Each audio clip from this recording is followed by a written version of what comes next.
Eu converso agora com o professor de História Contemporânea, Bernardo Kocher, da Universidade Federal Fluminense.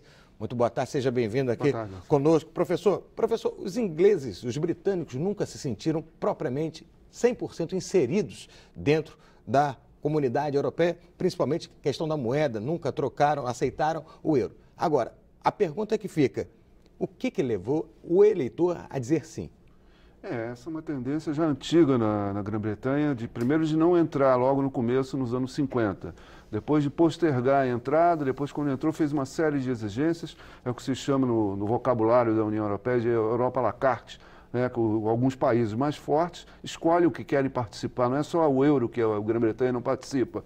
Em várias instituições ela também não dá 100% de adesão, então tornou a União Europeia uma instituição manca em grande parte.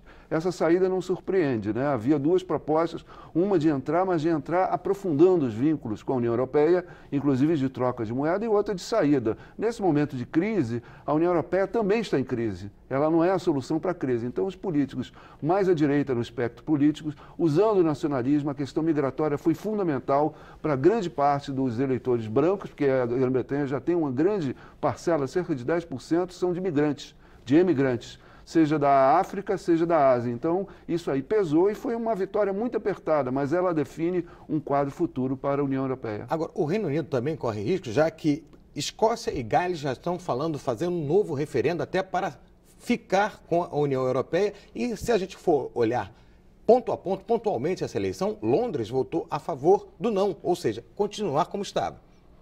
Essa micronacionalização, ou seja, os países também são compostos por regiões e a Grã-Bretanha é composta por 3 países, né, 4 inclusive, então isso daí vai levando a fragmentação. Agora, todo mundo quer virar uma espécie de um Kuwaitzinho, né, com a sua riqueza, com as suas estratégias, mas é muito difícil, porque a União Europeia representa uma proteção, um acesso ao mercado global, significa compensações dos mais fracos em relação aos mais fortes, que fazem investimentos. Então, isso tudo pesa muito. Nesse momento de crise, a União Europeia está descapitalizada, ela não tem condições de implementar uma saída robusta da crise. O exemplo da Grécia pesa muito. Então, todo mundo agora quer sair, mas... Se olhar para o futuro, quem perde mais, o Reino Unido ou a União Europeia?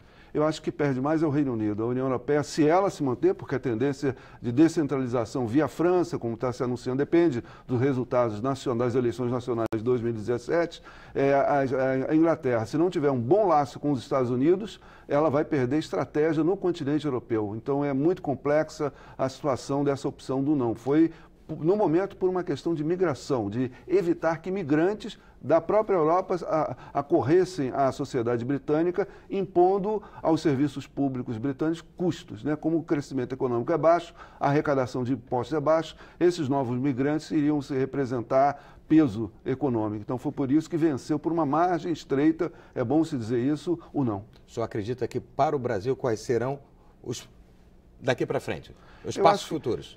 Isso o Brasil não está envolvido diretamente com esse processo, né? Ele lida com a União Europeia, vai lidar com a Grã-Bretanha. Eu acho que isso prejudica a imagem do Mercosul, isso que é a integração regional, que ainda está no começo, já recebeu críticas pesadas do novo governo, então isso vai dificultar mais se pensar a integração latino-americana. Professor Bernardo Kocher, professor de História Contemporânea da UF, muito obrigado pela sua participação aqui conosco. Agradeço.